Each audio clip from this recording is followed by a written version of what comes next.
À première vue, la mangrove peut sembler être un simple paysage côtier. Pourtant, cet écosystème est l'un des plus riches et des plus précieux au monde. Véritable interface entre la terre et la mer, la mangrove abrite une biodiversité exceptionnelle.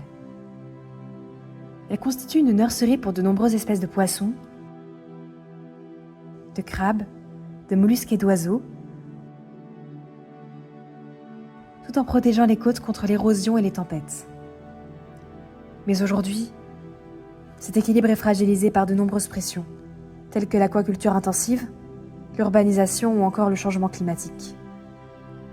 Toutefois, les mangroves demeurent encore relativement préservées, ce qui souligne l'importance de renforcer les mesures de protection et de conservation afin d'assurer leur pérennité.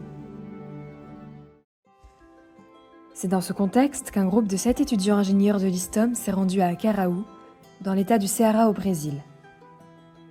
Cette mission s'inscrit dans le cadre d'un partenariat franco-brésilien entre l'ISTOM et l'Université fédérale du Ceará.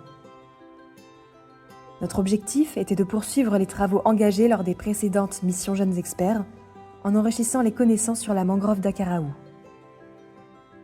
Plus particulièrement, notre travail portait sur la caractérisation des services écosystémiques de la mangrove, avec un intérêt particulier pour le stockage du carbone, la gouvernance, ainsi que les usages et conflits d'usage. Les données collectées permettront également d'alimenter une plateforme de e-learning destinée à sensibiliser différents publics à la préservation de cet écosystème. Durant 4 semaines, nous avons parcouru la mangrove afin de collecter de nombreuses données de terrain. Notre travail consistait notamment à réaliser un inventaire de la flore à l'aide de quadras répartis dans différents secteurs de la mangrove. Au sein de chaque quadra, nous avons identifié les espèces de palétuviers présentes et relevé différents paramètres tels que le diamètre des arbres, leur hauteur estimée, leur état sanitaire ou encore leur position dans la canopée.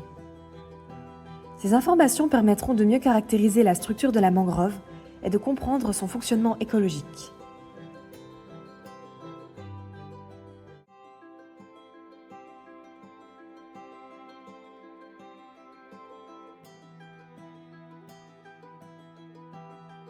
Notre mission ne se limitait pas aux observations écologiques.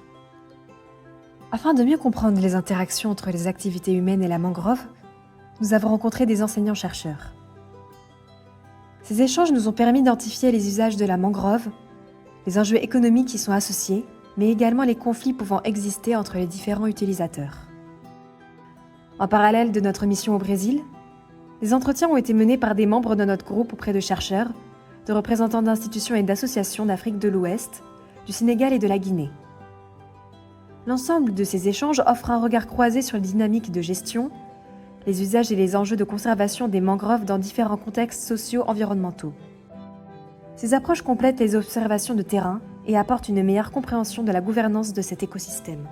À l'issue de notre mission, nous avons présenté nos premiers résultats au laboratoire Ecomang, l'un de nos principaux partenaires brésiliens.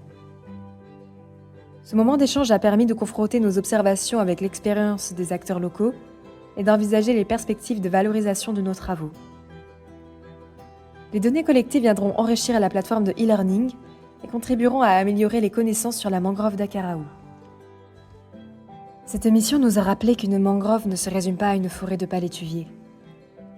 C'est un écosystème complexe où se rencontrent biodiversité, activités humaines, enjeux climatiques et développement territorial.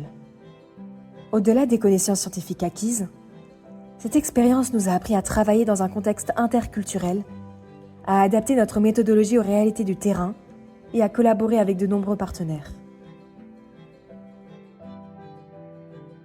Préserver les mangroves, c'est préserver un patrimoine naturel essentiel, au bénéfice des populations locales comme des générations futures. Nous espérons que ce travail contribuera, à son échelle, à mieux faire connaître et protéger cet écosystème unique.